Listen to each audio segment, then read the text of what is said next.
हो गई। बोलो जय श्री कृष्ण। विधाता ब्रह्मा कहते राम राम राम, ये कृष्ण ब्रह्म नहीं हो सकता, यादवों की ब्रजवासियों की झूठी छाछ पीता है।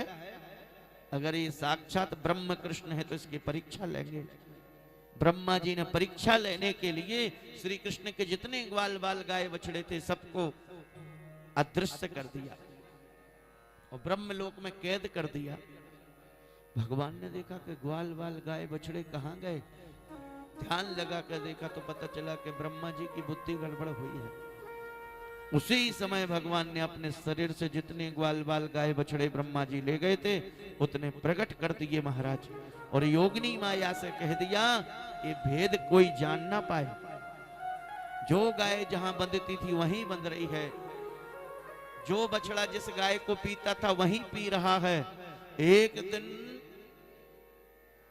बलराम जी ने ध्यान से देखा कि कृष्ण दुखी क्यों रहते हैं, और थोड़ा ध्यान लगा कर देखा तो जितने ग्वाल बाल गाय बछड़े हैं सब में कृष्ण ही कृष्ण दिखाई दे रहे, सब में कृष्ण ही कृष्ण दिखाई दे रहे।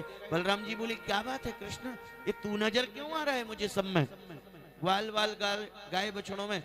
तब श्री कृष्ण बोले बलराम भैया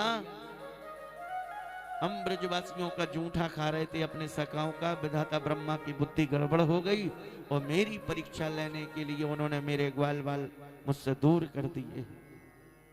मैं 1 साल से स्वयं बना हूं जिससे कोई घबरा ना जाए।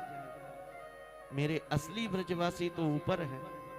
बलराम जी कहते हैं जो कछु होगो सो देखो जाएगो, दिखा दे पूतना वाले हाथ ब्रह्मा को। तब तो स्वयं श्री कृष्ण ने एक लीला की, ब्रह्मा जी को प्रेरित किया कि देखो 1 साल पूरा हो गया, देखो गोकुल में क्या हो रहा है, वृंदावन में क्या हो रहा है। जैसे ही ब्रह्मा जी 1 साल बाद वृंदावन में आए तो ग्वाल बाल बछड़े पाए। मन में आश्चर्य हुआ, अरे मेरे बिना ये नए ग्वाल बाल गाय बछड़े क्यों दिख रहे, मैं तो इनको ऊपर बंद कर चुका हूं। ऊपर जाते हैं तो ऊपर ग्वाल बाल गाय बछड़े, नीचे आते हैं तो नीचे ग्वाल बाल गाय बछड़े। विधाता ब्रह्मा बोली ये नई सृष्टि किसने की। तब तक तो स्वयं श्री कृष्ण ब्रह्मा बन के ब्रह्मलोक में प्रवेश कर गए और द्वारपालों से कह दिया आजकल नकली ब्रह्मा बहुत घूम रहे हैं, किसी को अंदर नहीं आने देना। द्वारपाल बोले बिल्कुल नहीं, और स्वयं श्री कृष्ण ब्रह्मा की गद्दी पे बैठ गए। और जब असली ब्रह्मा घूमते घूमते ऊपर पहुंचे और अंदर जाने लगे तो द्वारपाल बोले ये बैरूपिये तू कहां से आया। ब्रह्मा की तो खोप